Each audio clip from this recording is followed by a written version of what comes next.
8 relatos de encuentros urbanos paranormales. Bienvenido a este espacio donde la historia guarda silencio y los registros oficiales dejan más preguntas que respuestas.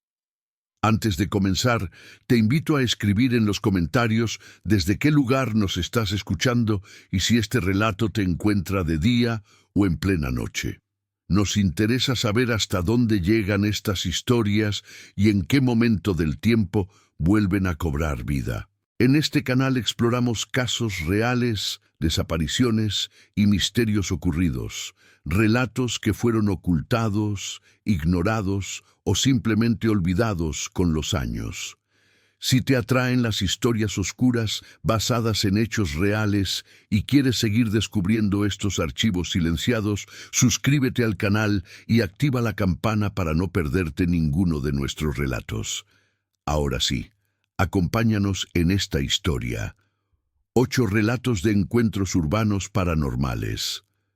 Las ciudades modernas están llenas de luz. Rascacielos iluminados que brillan contra el cielo nocturno como faros gigantes. Farolas en cada calle proyectando círculos de luz amarilla o blanca que mantienen la oscuridad a distancia. Neones de comercios que nunca duermen, parpadeando en rojos, azules y verdes. Pantallas digitales en edificios mostrando anuncios las 24 horas. Vivimos rodeados de luz artificial que mantiene la oscuridad a raya, que nos hace sentir seguros, que nos convence de que hemos conquistado la noche, o al menos eso creemos. Pero entre toda esa luz, las sombras persisten, no pueden ser eliminadas, solo empujadas hacia márgenes, en los callejones estrechos que la luz no alcanza porque los edificios bloquean los rayos. En los edificios abandonados, donde la electricidad fue cortada hace años y solo queda oscuridad. En los túneles del metro profundo bajo tierra, después de que el último tren pasa y las luces se atenúan para ahorrar energía. En los rincones de estacionamientos subterráneos, donde las bombillas han fallado y nadie se ha molestado en reemplazarlas. Las sombras esperan en estos lugares marginales, y algunas de ellas no son proyecciones simples de objetos físicos bloqueando luz. Algunas tienen forma propia, sustancia propia, voluntad propia, propósito propio que no podemos comprender. Esta noche les presentamos 8 encuentros paranormales urbanos. 8 historias de personas que descubrieron que las ciudades modernas albergan secretos tan antiguos y oscuros como cualquier bosque embrujado o casa rural abandonada.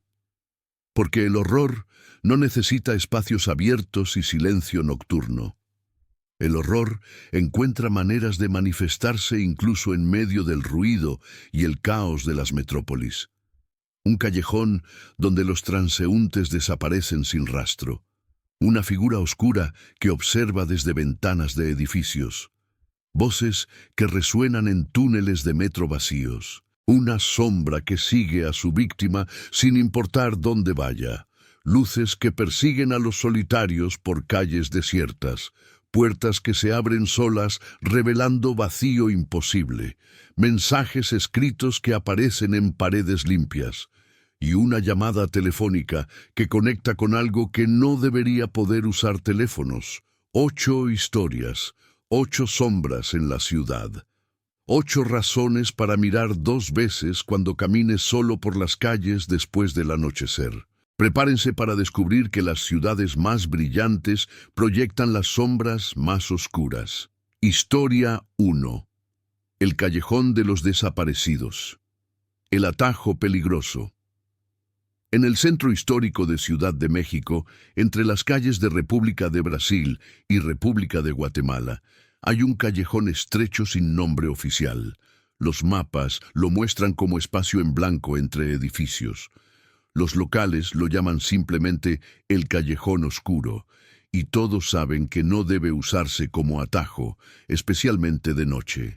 El callejón mide aproximadamente 50 metros de largo y 3 metros de ancho. Los edificios a ambos lados tienen 4 o 5 pisos de altura, bloqueando casi toda la luz natural incluso durante el día. De noche es completamente negro. Las farolas de las calles principales no iluminan su interior. Las paredes son de ladrillo antiguo. Algunas secciones datan del período colonial. El piso es de adoquines desiguales que han sido pulidos por siglos de pasos. Durante décadas ha habido desapariciones asociadas con ese callejón. No son frecuentes, tal vez 3 o 4 personas por año, pero son consistentes, siempre el mismo patrón. Alguien entra al callejón desde un extremo, esperando salir del otro lado en menos de un minuto de caminata. Nunca salen, simplemente desaparecen entre las sombras. Sus familias reportan su desaparición. La policía investiga. No encuentran pistas. Los casos eventualmente se archivan como personas desaparecidas sin explicación. La policía ha investigado múltiples veces a lo largo de los años. Han puesto cámaras de seguridad en ambos extremos del callejón, pero las cámaras capturan solo estática cuando graban el interior. Es como si algo en el callejón interfiriera con equipos electrónicos. Han enviado patrullas a caminar por él docenas de veces durante diferentes horas del día y la noche. Los oficiales reportan sensación intensa de ser observados, de presencia invisible siguiéndolos, pero nunca encuentran evidencia física de nada anormal. Algunos oficiales se niegan a entrar al callejón después de una sola experiencia ahí. Y las desapariciones continúan año tras año, un recordatorio constante de que hay lugares en la ciudad donde las leyes normales de realidad no aplican. El estudiante universitario Tomás Reyes era estudiante de arquitectura de 23 años en la Universidad Nacional Autónoma de México. Era abril de 2023. Y Tomás estaba trabajando en un proyecto importante sobre la arquitectura colonial del centro histórico para su tesis de graduación. Su investigación lo llevaba a caminar por esa zona frecuentemente, fotografiando edificios antiguos con su cámara profesional, tomando medidas precisas con herramientas de medición, dibujando bocetos detallados en su libreta de campo. Tomás era metódico en su trabajo, apasionado por la historia arquitectónica de la ciudad. Una noche salió tarde de la Biblioteca Central, donde había estado investigando documentos históricos sobre edificios coloniales. Eran las 11 cuando finalmente empacó sus libros y notas y comenzó a caminar hacia la estación de metro más cercana para regresar a su departamento en la colonia del Valle. Conocía el camino bien, lo había recorrido docenas de veces durante los últimos meses mientras trabajaba en su proyecto. Pero esa noche, distraído pensando en los detalles de su proyecto y mentalmente organizando el siguiente capítulo de su tesis, Tomás tomó un giro equivocado en una intersección que normalmente reconocería. Se encontró en una calle que no reconocía inmediatamente. Los edificios se veían familiares, pero la disposición no era correcta. Verificó su teléfono para orientarse usando la aplicación de mapas y se dio cuenta con sorpresa de que estaba a 2 calles de donde pensaba estar. De alguna manera había caminado en dirección completamente equivocada. Podía regresar por donde había venido o podía tomar el callejón que veía adelante como atajo directo hacia la estación de metro. El callejón era oscuro, casi negro, pero Tomás tenía la linterna de su teléfono. Sería menos de un minuto atravesarlo. Tomás eligió el atajo, entró al callejón, encendiendo la linterna de su teléfono. El haz de luz iluminó paredes de ladrillo antiguo cubiertas con grafiti descolorido. El piso era de adoquines viejos, irregulares, con basura acumulada en las esquinas. Tomás caminó. Después de aproximadamente 20 pasos, notó que la luz de su teléfono parecía más débil. Verificó la batería. Tenía 80% de carga. La linterna debería brillar normalmente, pero la luz no penetraba la oscuridad como debería. Era como si la oscuridad misma estuviera absorbiendo la luz, consumiéndola antes de que pudiera iluminar mucho. Tomás sintió inquietud creciente. Aceleró su paso, pero el final del callejón no parecía acercarse. Debería haber cruzado ya. Era solo 50 metros. Había caminado al menos esa distancia. Miró hacia atrás. El inicio del callejón, la calle iluminada desde donde había entrado, estaba a la misma distancia que el otro extremo. Estaba atrapado en el medio. La oscuridad. Tomás se detuvo, tratando de entender qué estaba pasando. Esto no tenía sentido. El callejón no podía haber cambiado de tamaño. Y entonces escuchó algo. Pasos. Pero no eran sus pasos, eran otros pasos, caminando detrás de él en la oscuridad. Tomás giró, apuntando su linterna hacia atrás. No había nadie visible, pero los pasos continuaban. Se acercaban. Tomás comenzó a correr hacia adelante, hacia donde debería estar el otro extremo del callejón. Corrió durante lo que sintió como minutos. Sus pulmones ardían, su corazón latía violentamente, pero el callejón no terminaba. Seguía extendiéndose infinitamente en la oscuridad. Los pasos detrás de él se hacían más rápidos, acercándose, y ahora Tomás podía escuchar respiración, pesada, húmeda, como si algo grande estuviera corriendo detrás de él. La luz de su teléfono se apagó completamente. Tomás estaba en oscuridad total. No podía ver nada. Solo podía escuchar los pasos y la respiración acercándose. Tomás gritó, y entonces sintió que algo lo agarraba. Manos frías, demasiadas manos, tirando de su ropa, de su piel, arrastrándolo hacia abajo. Tomás luchó, pero no había nada contra qué luchar. Las manos venían de la oscuridad misma. Tomás cayó, y siguió cayendo. Aunque estaba en piso plano de un callejón, estaba cayendo como si el suelo hubiera desaparecido debajo de él. Cayó durante eternidad, y luego todo se volvió negro. El despertar Tomás despertó en un hospital. Eran las 6 de la mañana. Una enfermera le dijo que había sido encontrado inconsciente en las escaleras de la estación de metro donde había planeado ir. Alguien había llamado una ambulancia. Tomás estaba confundido. Las escaleras del metro, pero él nunca había llegado al metro. Había estado en el callejón, siendo perseguido, cayendo en oscuridad. Los doctores lo examinaron. Aparte de hipotermia leve y deshidratación, estaba físicamente bien. Pero había algo extraño. Tomás tenía marcas en sus brazos y piernas. Marcas que parecían huellas de dedos. Docenas de ellas, como si múltiples manos lo hubieran agarrado. Tomás intentó explicar lo que le había pasado, pero los doctores asumieron que había sido atacado por un grupo de personas y que el trauma había causado que su memoria del evento fuera confusa.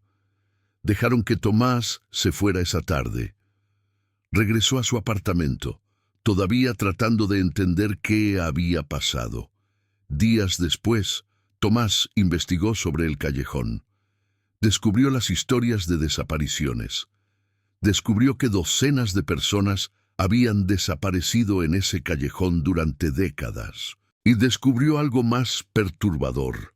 Algunos de los desaparecidos habían reaparecido, como él, pero no recordaban nada del tiempo perdido. Y todos tenían las mismas marcas de manos en sus cuerpos. Tomás se dio cuenta de que había tenido suerte. Había sido tomado por lo que fuera que habitaba ese callejón, pero había sido liberado. Otros no tuvieron tanta suerte. Sus cuerpos nunca fueron encontrados. Tomás nunca volvió a caminar por el centro histórico de noche, y cuando le preguntan sobre las marcas que todavía son visibles en su piel, dice que fue un accidente. Porque la verdad es demasiado aterradora para compartir. La verdad es que hay lugares en la ciudad donde la oscuridad es más que ausencia de luz. Es una entidad propia, hambriente, consciente, esperando a los desprevenidos que entran a sus dominios. Historia 2. La figura en el edificio. El edificio de apartamentos, el edificio Robles, en la colonia Roma Norte de Ciudad de México, fue construido en 1958. Es un edificio de departamentos de 8 pisos, con fachada Art Deco deteriorada por décadas de exposición a contaminación urbana. Alberga aproximadamente 40 apartamentos, la mayoría ocupados por residentes de bajos ingresos, estudiantes universitarios y trabajadores que aprecian la ubicación céntrica a pesar del estado deteriorado del edificio. Durante años, los residentes han reportado ver una figura en las ventanas, específicamente en las ventanas del 7º piso. La figura aparece como silueta oscura, humanoide, pero sin rasgos distinguibles. No tiene rostro visible, no tiene ropa discernible. Es simplemente forma negra, recortada contra la oscuridad menor de las habitaciones vacías. Se para en las ventanas, mirando hacia afuera, hacia la ciudad, o a veces mirando hacia abajo, hacia el patio interno del edificio, o hacia otros apartamentos del edificio, como si estudiara a los residentes.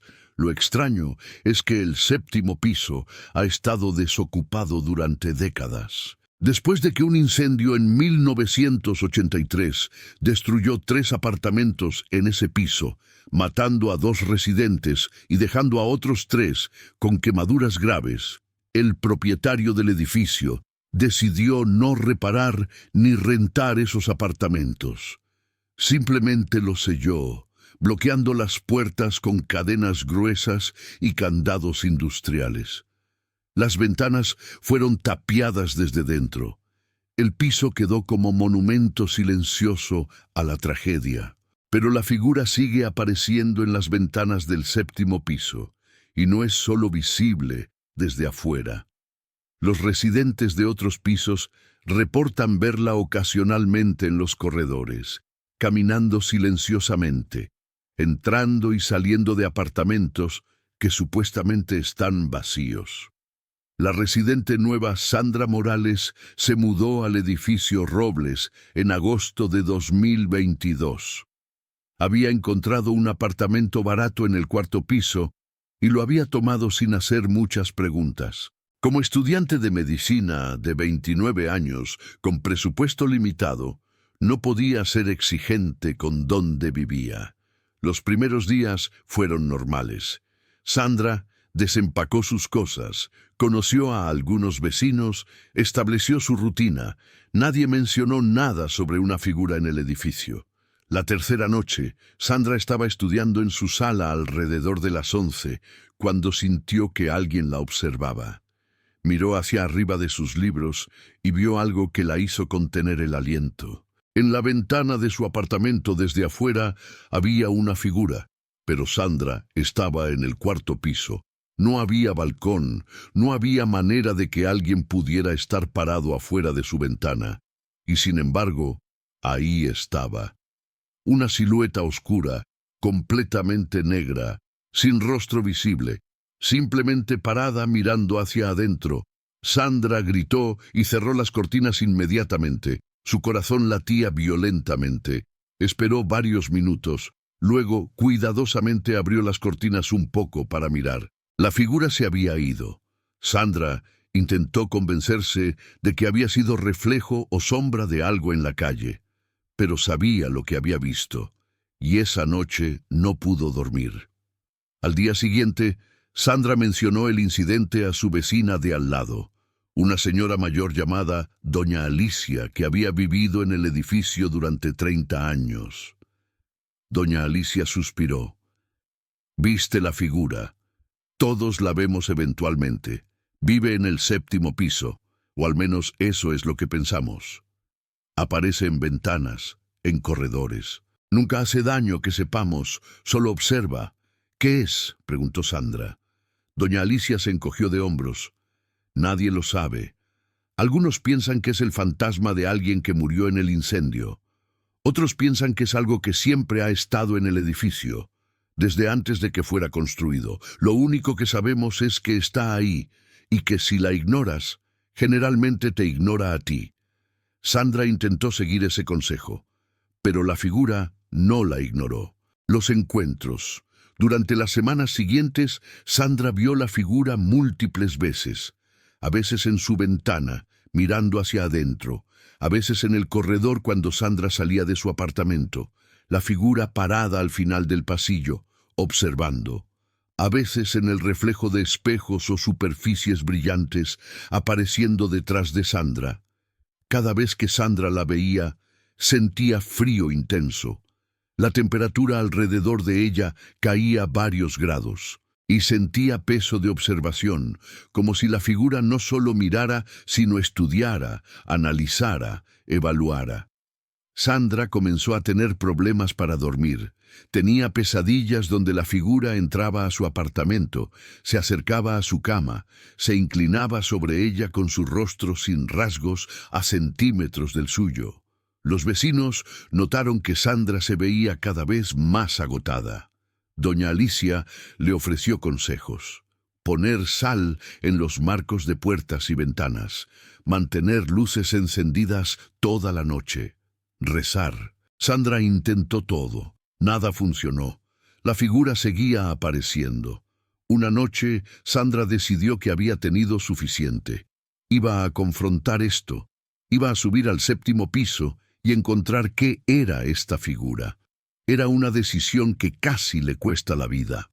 El 7º piso, Sandra esperó hasta medianoche. Luego tomó una linterna y subió las escaleras hacia el 7º piso. Las escaleras estaban oscuras, iluminadas solo por luces de emergencia débiles. Cuando llegó al 7º piso, encontró la puerta bloqueada con cadena y candado, como le habían dicho. Pero la cadena estaba suelta, el candado abierto. Alguien o algo había estado entrando y saliendo. Sandra empujó la puerta. Se abrió con crujido fuerte. El corredor del 7º piso estaba completamente oscuro. Su linterna iluminaba solo unos metros adelante. Sandra entró. El aire era diferente aquí, más frío, más pesado.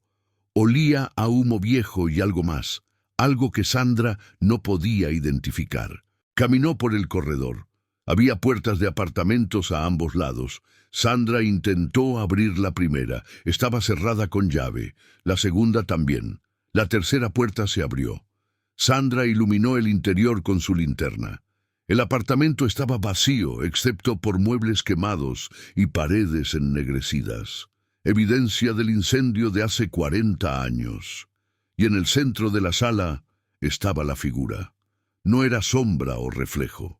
Era sólida, tridimensional, completamente negra como si fuera hecha de oscuridad concentrada, y estaba mirando directamente a Sandra. Sandra quedó paralizada. Quería correr, pero sus piernas no respondían. La figura comenzó a caminar hacia ella. «¿Quién eres?», susurró Sandra.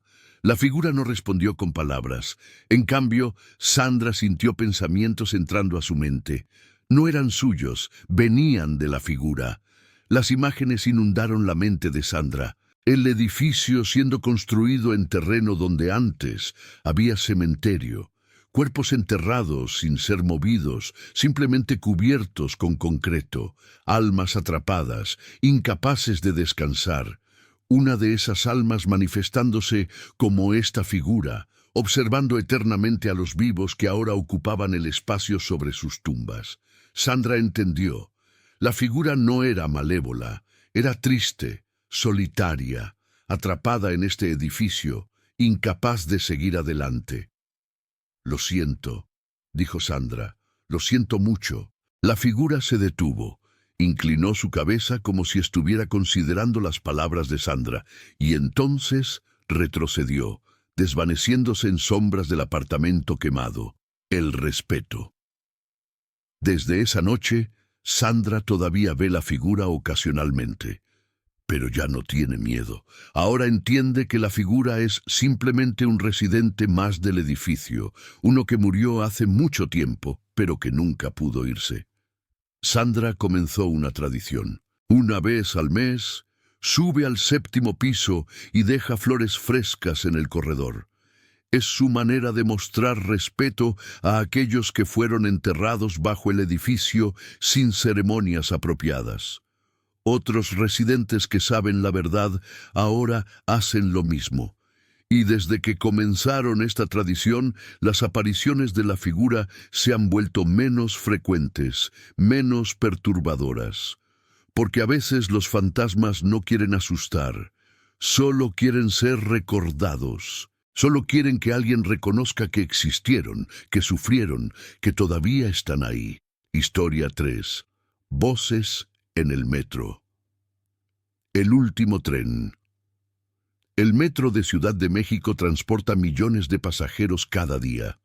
Es una red masiva de 12 líneas que conectan todas las áreas de la capital y parte del Estado de México. Funciona desde las 5 de la mañana hasta medianoche, moviendo la fuerza laboral de una de las ciudades más grandes del mundo. Pero hay historias sobre lo que pasa después de medianoche, cuando los últimos pasajeros se han ido y los trenes han regresado a los depósitos, cuando los túneles están vacíos y oscuros, iluminados solo por luces de emergencia tenues. Es entonces cuando algunas estaciones reportan actividad extraña que no puede ser explicada por presencia humana normal. Específicamente, la estación Candelaria en la línea 1. Los trabajadores de mantenimiento que tienen que trabajar en esa estación después de medianoche reportan escuchar voces. No son voces de personas reales que trabajan en el sistema. Son ecos, fragmentos de conversaciones que parecen venir de todas partes y ninguna parte simultáneamente. Las voces susurran en la oscuridad de los túneles, resonando contra las paredes de concreto, creando efecto acústico perturbador. Algunos trabajadores dicen que las voces son de pasajeros que murieron en accidentes de metro a lo largo de los años. Ha habido varios accidentes fatales en el sistema desde que abrió en 1969. Personas que cayeron a las vías, que fueron atrapadas entre vagones, que sufrieron ataques cardíacos en plataformas abarrotadas y murieron antes de que ayuda pudiera llegar. Otros trabajadores dicen que son más antiguos, de cuando los túneles fueron excavados en los años 60, cuando varios trabajadores murieron durante la construcción en derrumbes y accidentes con maquinaria pesada. Lo que todos están de acuerdo es que las voces no deberían estar ahí, y que escucharlas por mucho tiempo afecta la mente de maneras perturbadoras. El trabajador de mantenimiento Rafael Torres trabajaba como técnico de mantenimiento del metro desde hace 12 años. Tenía 41 años y había trabajado en todas las líneas del sistema. No era persona que se asustara fácilmente. Había pasado miles de horas solo en túneles oscuros haciendo reparaciones. En octubre de 2022, Rafael fue asignado a trabajar en la estación Candelaria. Había reportes de problemas eléctricos en esa estación que necesitaban ser reparados durante la noche cuando el sistema estaba cerrado. Rafael llegó a las 12:30 de la madrugada con su equipo. La estación estaba vacía, iluminada solo por luces de emergencia. Rafael comenzó su trabajo, revisando paneles eléctricos, verificando conexiones. A la 1 de la madrugada, Rafael escuchó las primeras voces.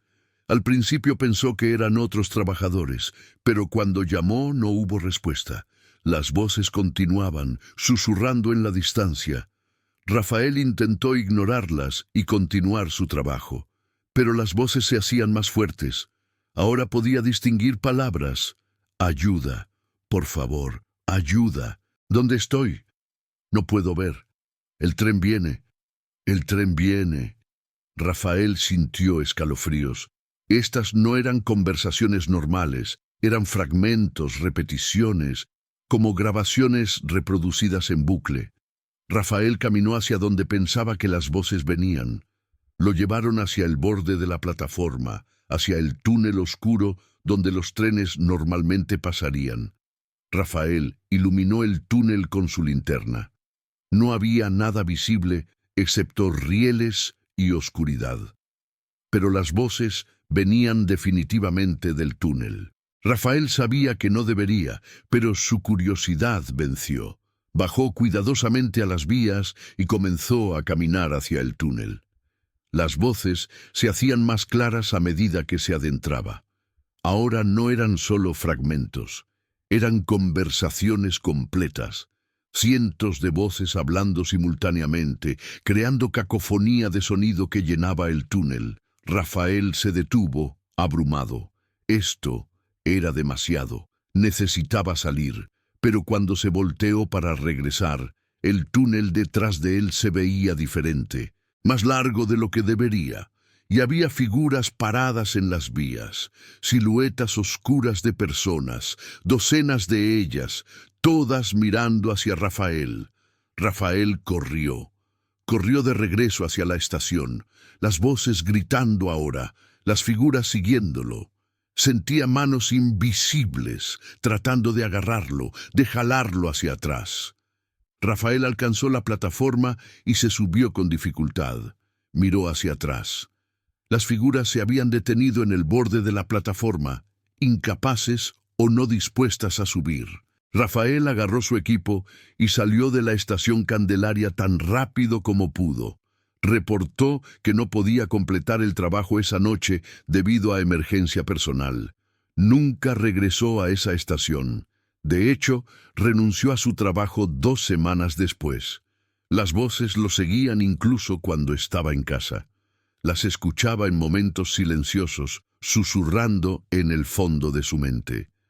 Rafael buscó ayuda de psiquiatra que lo diagnosticó con tinnitus auditivo y le recetó medicación. Pero Rafael sabía que no era tinnitus, eran las voces de los túneles que de alguna manera se habían adherido a él. Con tiempo, las voces se desvanecieron, pero Rafael nunca volvió a usar el metro. El simple sonido de tren pasando era suficiente para hacerlo recordar aquella noche en la estación Candelaria, cuando escuchó las voces de los perdidos en la oscuridad. Historia 4. La sombra que sigue el acoso invisible. Mariana Vega comenzó a notar la sombra en marzo de 2023. Al principio no estaba segura de que estuviera realmente ahí.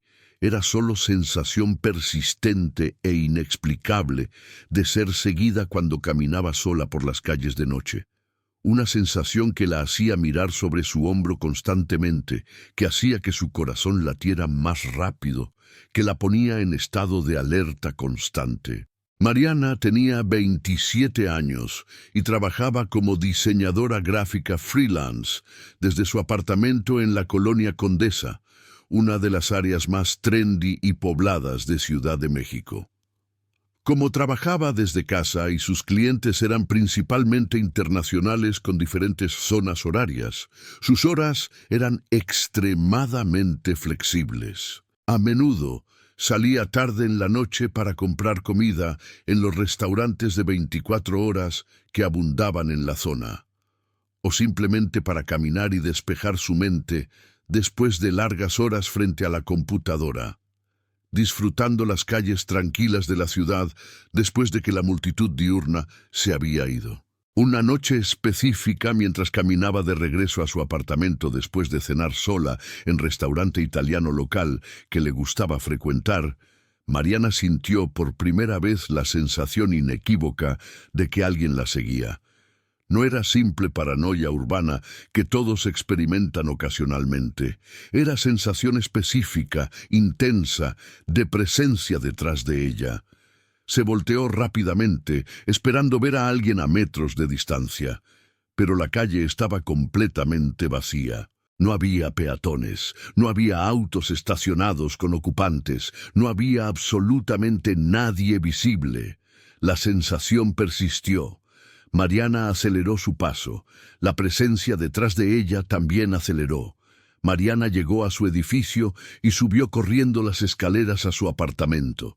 Cerró la puerta con llave y miró por la ventana hacia la calle. No había nadie visible. Durante los días siguientes, la sensación regresó cada vez que Mariana salía de noche. Era como si algo la esperara afuera de su edificio y la seguía a donde fuera que fuera. Y entonces Mariana comenzó a verla. La manifestación era una sombra, pero no una sombra normal proyectada por objeto físico. Esta sombra no tenía fuente, era independiente, autónoma. Tenía forma vagamente humanoide, pero sin rasgos definidos. Era como mancha de oscuridad que se movía por su cuenta. Mariana la vio por primera vez en reflejo de ventana de tienda. Estaba caminando por la calle y miró casualmente el reflejo. La sombra estaba detrás de ella, siguiéndola a aproximadamente 3 metros de distancia. Mariana se volteó rápidamente. No había nada detrás de ella excepto calle vacía, pero cuando miró nuevamente el reflejo, la sombra estaba ahí. Mariana sintió terror. Comenzó a correr. Corría tan rápido como podía hacia su apartamento. Cuando llegó y se encerró dentro, miró por la ventana. La sombra estaba en la calle, parada bajo farola, mirando hacia arriba, hacia la ventana de Mariana. Aunque no tenía ojos, Mariana podía sentir que la estaba mirando. Durante las semanas siguientes, la sombra se volvió más atrevida. Ya no solo seguía a Mariana en las calles, ahora aparecía en su apartamento. Mariana la veía en esquinas de habitaciones, en umbrales de puertas, siempre en periferia de su visión. Cuando miraba directamente, no había nada, pero la presencia estaba ahí. Mariana comenzó a tener problemas para dormir. Sentía la sombra en su habitación, parada junto a su cama, observándola. Una noche despertó y la vio claramente, inclinada sobre ella, su forma oscura bloqueando la luz de luna que entraba por la ventana. Mariana gritó. La sombra desapareció. Mariana decidió que necesitaba ayuda. ¿Pero qué tipo de ayuda? La policía no podría hacer nada contra sombra que solo ella podía ver. Un psiquiatra probablemente la diagnosticaría con alucinaciones. Finalmente, Mariana buscó ayuda de curandera local, llamada Doña Elena, que tenía reputación de tratar con problemas espirituales. La limpia Doña Elena era mujer de 60 y tantos años, que había practicado curanderismo tradicional durante toda su vida adulta. Escuchó la historia de Mariana con seriedad y asintió comprensivamente. Tienes sombra adherida. Es entidad que se alimenta de miedo y energía negativa. Entre más miedo le das, más fuerte se vuelve. Eventualmente puede manifestarse completamente y entonces será peligrosa. ¿Qué puedo hacer?, preguntó Mariana. Doña Elena realizó limpia espiritual en apartamento de Mariana. Usó hierbas, incienso, oraciones. El proceso duró varias horas. Cuando terminó, Doña Elena le dio instrucciones a Mariana. No puedes tener miedo. El miedo la alimenta. Cuando la veas, reconócela pero no le des poder. Dile que no tiene lugar aquí y que debe irse. Con tiempo y voluntad fuerte, se debilitará y te dejará. Mariana intentó seguir el consejo, pero era difícil no tener miedo de algo que la acechaba constantemente. Durante semanas luchó con la sombra, tratando de no darle energía de su miedo. Y lentamente, la sombra comenzó a aparecer menos frecuentemente. Las apariciones se volvieron más débiles, menos sustanciales. Finalmente, después de 2 meses, la sombra desapareció completamente. Mariana ya no sentía la presencia siguiéndola. Ya no veía la forma oscura en reflejos o esquinas. Pero Mariana sabía que todavía estaba ahí, en algún lugar, esperando. Porque algunas sombras nunca se van completamente, solo se retiran, esperando momento en que el miedo regrese y puedan manifestarse nuevamente. Historia 5. Luces que persiguen las luces en la noche. En la colonia Santa María, La Ribera, hay reportes de luces extrañas que aparecen en calles después de las 2 de la madrugada. No son luces de autos ni de farolas municipales. Son esferas de luz pálida, aproximadamente del tamaño de balones de fútbol, que flotan a altura de pecho humano y se mueven de manera errática pero aparentemente intencional. Los que las han visto describen las luces como hipnóticas. Brillan con luminosidad suave que atrae la mirada de manera casi magnética. El color es difícil de describir exactamente. Algunos dicen que es blanco azulado, otros que es amarillo verdoso. Pero todos están de acuerdo en que una vez que las miras, es difícil dejar de mirar. Es como si las luces ejercieran influencia sobre la voluntad de quien las observa.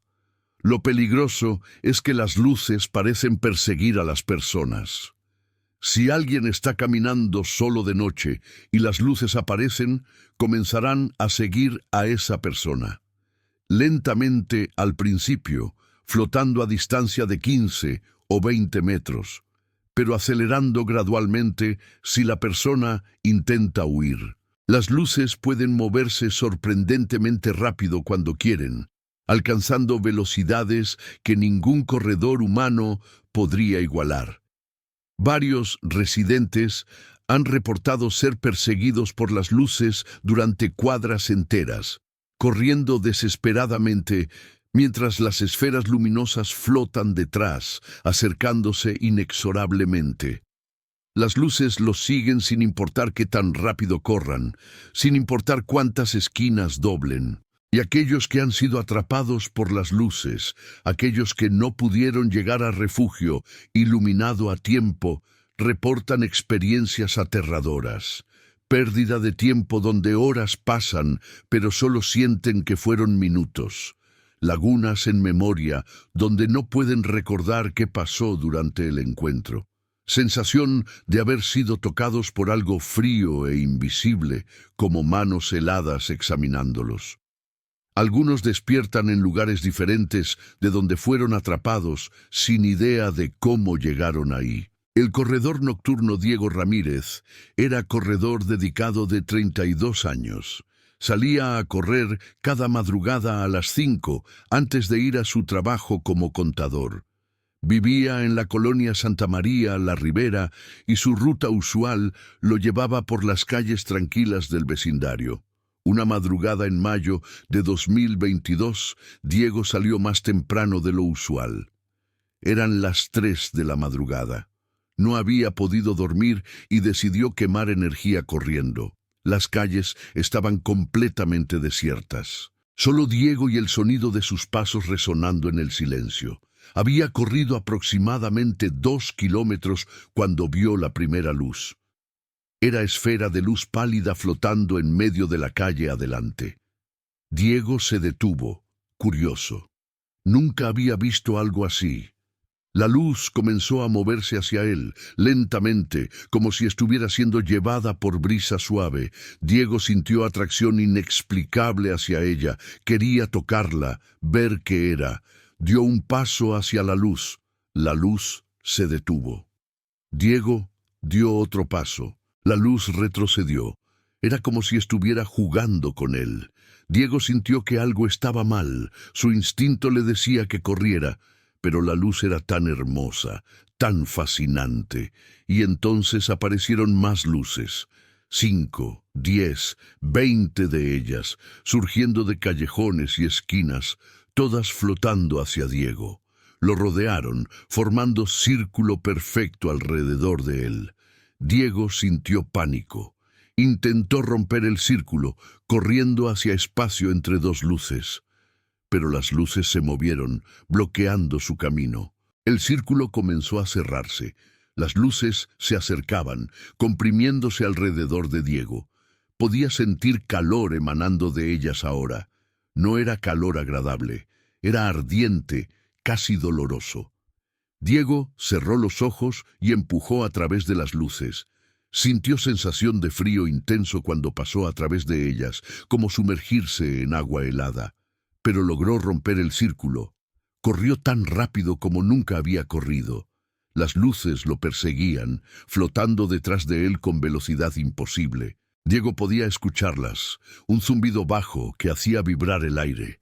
Corrió durante lo que sintió como horas. Sus pulmones ardían. Sus piernas gritaban en agonía, pero no podía detenerse. Las luces seguían detrás, alcanzándolo. Finalmente Diego vio salvación. Estación de policía a 3 cuadras. Corrió hacia ella. Las luces lo seguían, pero se detuvieron cuando Diego se acercó al edificio iluminado. No cruzaron hacia área bien iluminada. Simplemente flotaron a distancia, observando. Diego entró a la estación jadeando, casi colapsando. Los oficiales de turno lo miraron con preocupación. Diego intentó explicar, pero sonaba loco incluso para sus propios oídos. Los oficiales fueron amables, le dieron agua, dejaron que se sentara hasta que recuperara el aliento. Le ofrecieron llevarlo a casa en patrulla. Diego aceptó agradecido. Cuando salieron del edificio, miró hacia donde había visto las luces. Ya no estaban. Diego nunca volvió a correr antes del amanecer. Las luces lo habían marcado de alguna manera. Ocasionalmente las veía en la distancia cuando salía de noche, flotando en calles oscuras, esperando. Pero mientras se mantuviera en áreas bien iluminadas, no se acercaban, porque había aprendido que algunas luces no guían hacia seguridad. Algunas luces llevan hacia oscuridad más profunda. Historia 6. Puertas que se abren solas. El fenómeno. En edificio de oficinas de 22 pisos en Paseo de la Reforma, uno de los distritos comerciales más importantes de Ciudad de México, múltiples negocios que operan en el edificio reportan el mismo problema perturbador. Puertas que se abren solas. No solo ocasionalmente debido a corrientes de aire o problemas mecánicos con las cerraduras. Estas puertas se abren de manera deliberada, sistemática, como si alguien invisible las estuviera abriendo intencionalmente para entrar. Ocurre principalmente de noche, cuando los edificios están mayormente vacíos, con solo personal de limpieza y guardias de seguridad presentes. Este personal reporta caminar por corredores y ver puertas de oficinas abriéndose una tras otra a medida que pasan. Como si algo estuviera siguiéndolos de oficina en oficina, entrando a cada una después de que ellos pasan, buscando algo o simplemente observando el espacio. Las cerraduras electrónicas del edificio registran estas aperturas en sus sistemas de seguridad. Los logs muestran claramente que las puertas se abren, registran la hora exacta, pero no muestran ningún código de acceso siendo usado. Las cámaras de seguridad instaladas en cada piso muestran las puertas abriéndose, pero no muestran a nadie, ni visible ni invisible, pasando a través de ellas. Es como si la puerta misma decidiera abrirse para algo que las cámaras no pueden capturar. Algunos empleados reportan que después de que sus puertas se abren solas durante la noche, encuentran su oficina reorganizada en la mañana.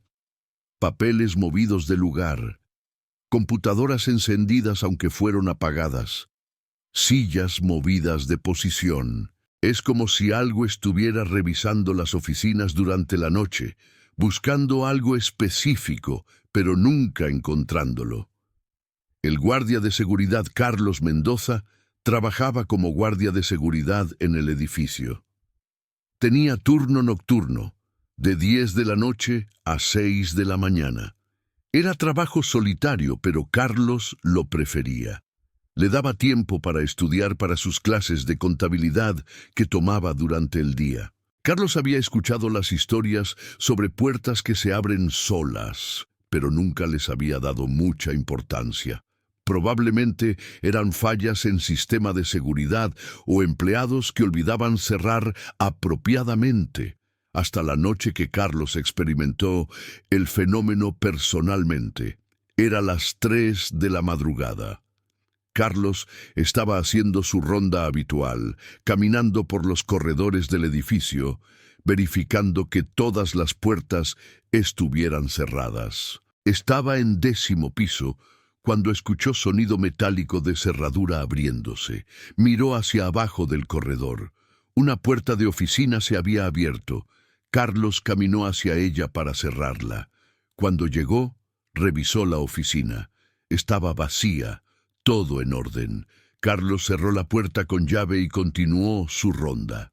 Unos pasos más adelante, escuchó otra puerta abriéndose detrás de él. Se volteó.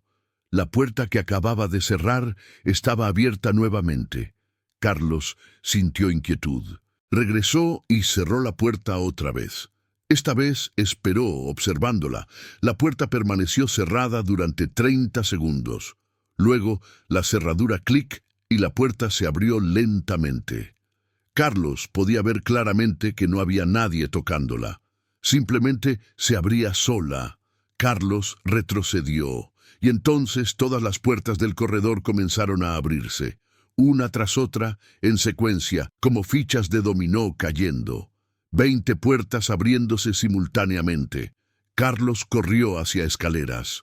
Detrás de él, podía escuchar puertas abriéndose en todos los pisos del edificio.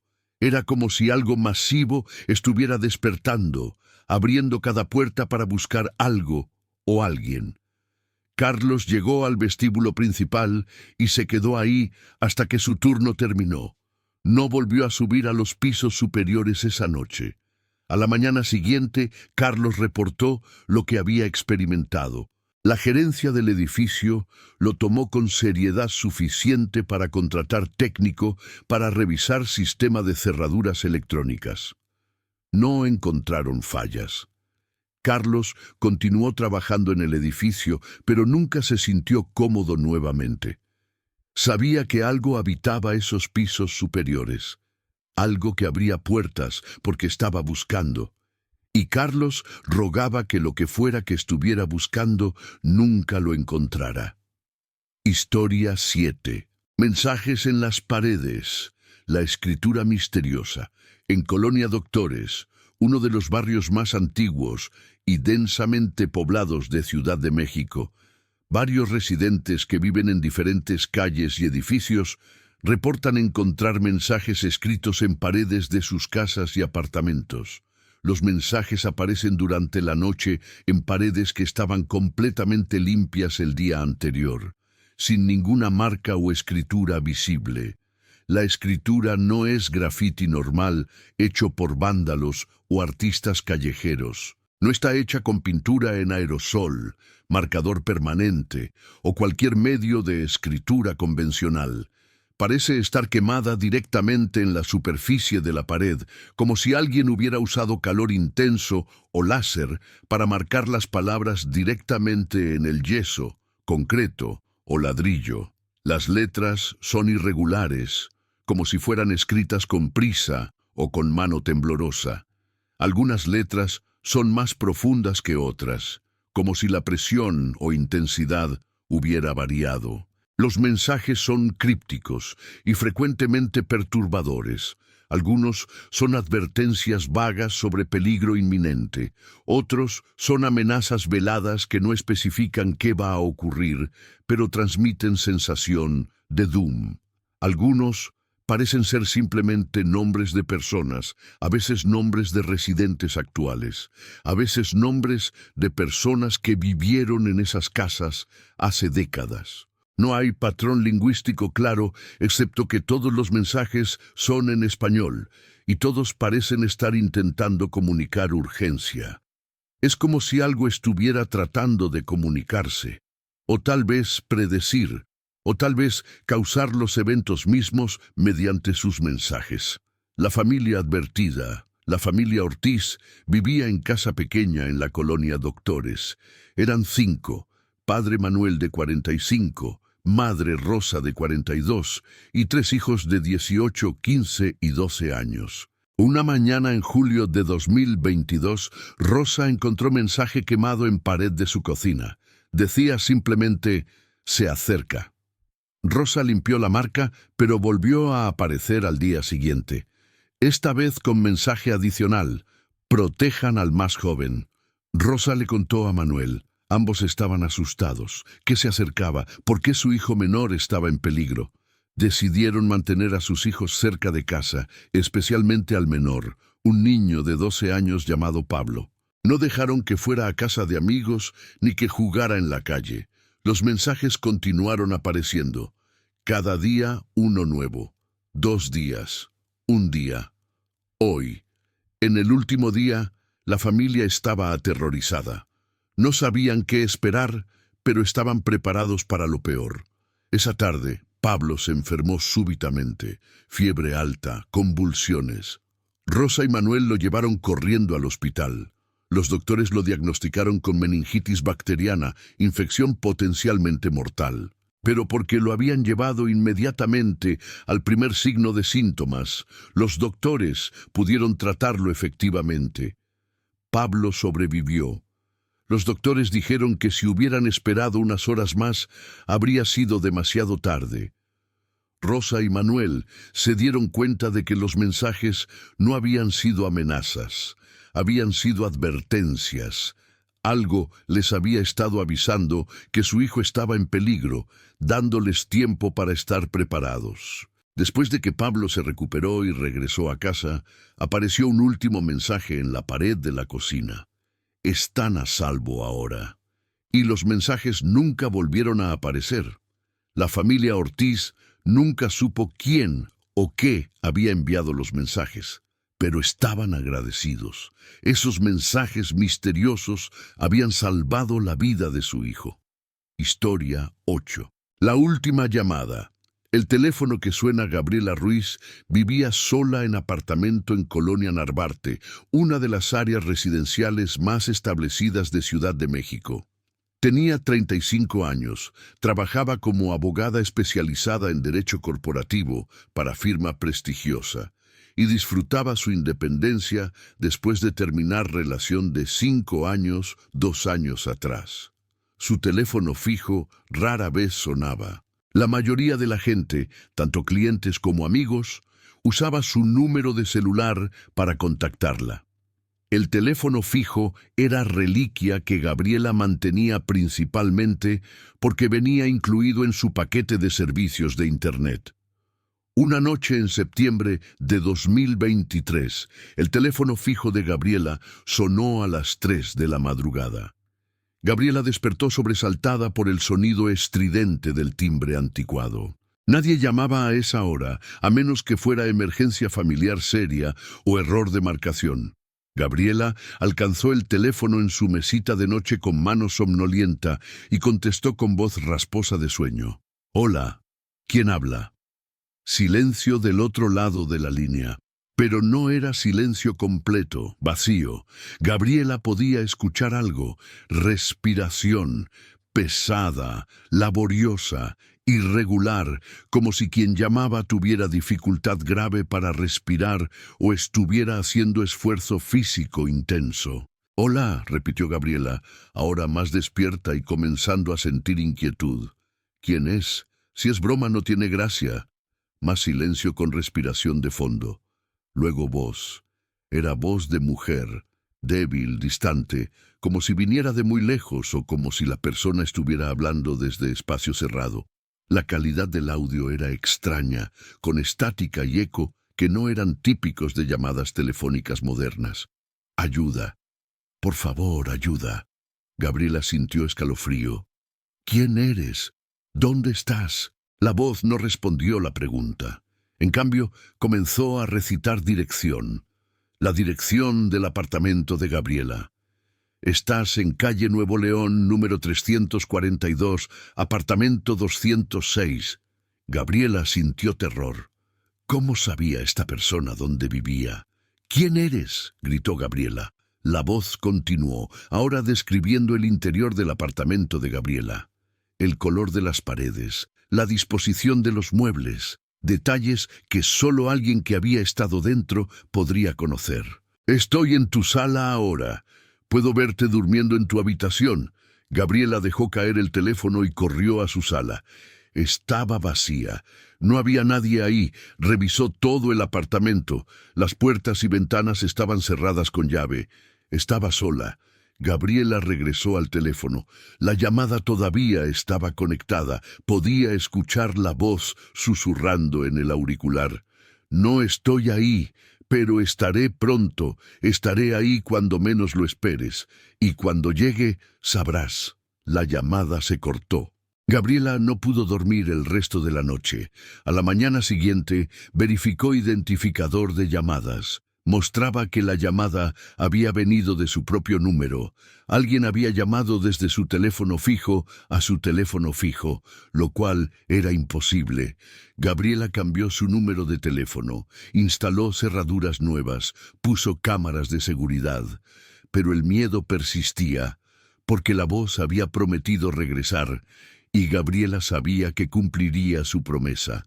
Semanas después, el nuevo teléfono sonó a las 3 de la madrugada. Gabriela no contestó, dejó que fuera a buzón de voz.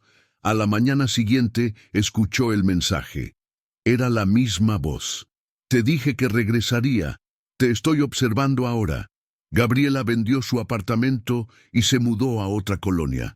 Pero la voz la encontró nuevamente, porque algunas cosas no están atadas a lugares. Están atadas a personas, y la voz había elegido a Gabriela por razones que ella nunca entendería. Conclusión: hemos recorrido 8 encuentros paranormales en la ciudad moderna. Un callejón que consume a los perdidos en oscuridad que se extiende más allá de leyes físicas. Una figura que observa desde edificios abandonados, testimonio silencioso de tragedias pasadas. Voces en túneles de metro que reproducen últimos momentos de los que murieron ahí. Una sombra que acecha sin descanso, alimentándose de miedo. Luces que persiguen en la noche, atrayendo como polillas a incautos. Puertas que se abren para lo invisible que busca algo que nunca encuentra. Mensajes que advierten o amenazan grabados con fuego en paredes y llamadas de lo imposible que conectan con lugares donde los muertos todavía hablan. 8 historias que demuestran que las ciudades modernas, con toda su tecnología y racionalidad, no están libres de lo sobrenatural. Las sombras persisten en medio de toda la luz artificial que los humanos han creado. Los fantasmas habitan edificios de apartamentos contemporáneos, tanto como casas antiguas de siglos pasados. Lo paranormal encuentra maneras de manifestarse incluso en metrópolis más grandes y avanzadas del mundo. La modernidad no ha erradicado lo desconocido, solo lo ha empujado hacia márgenes donde es más fácil ignorarlo. Pero aquellos que caminan solos de noche, aquellos que toman atajos por callejones oscuros, aquellos que trabajan en lugares vacíos después de horas, saben la verdad. Las sombras están ahí, esperando, observando, a veces alcanzando hacia nuestro mundo iluminado. Si estas historias los han impactado, si reconocen la verdad en estos relatos urbanos, les pedimos que dejen un like en este video y se suscriban a Noches de Horror. Activen las notificaciones para no perderse nuestros próximos encuentros con lo inexplicable que acecha en ciudades modernas. Y en los comentarios, compartan sus propios encuentros urbanos con lo paranormal. Callejones que sintieron extraños y amenazantes sin razón aparente. Figuras en ventanas de edificios que no deberían estar habitados. Voces sin fuente visible en lugares públicos. Sombras que se movían independientemente de sus fuentes, luces que los siguieron, puertas que se abrieron sin explicación, mensajes misteriosos, llamadas de números imposibles. Queremos escuchar sus experiencias. Mantengan estas historias vivas compartiéndolas, porque sirven propósito importante más allá del simple entretenimiento. Nos recuerdan estar alertas en entornos urbanos. Confiar en nuestros instintos cuando algo se siente mal y reconocer que las ciudades más brillantes, las metrópolis más iluminadas, proyectan las sombras más oscuras precisamente porque hay más luz para crear contraste. Hasta la próxima noche de horror. Que las calles que caminen estén siempre iluminadas y pobladas. Que las sombras que vean sean solo ausencia de luz y nada más, y que las voces que escuchen sean siempre de los vivos que caminan junto a ustedes.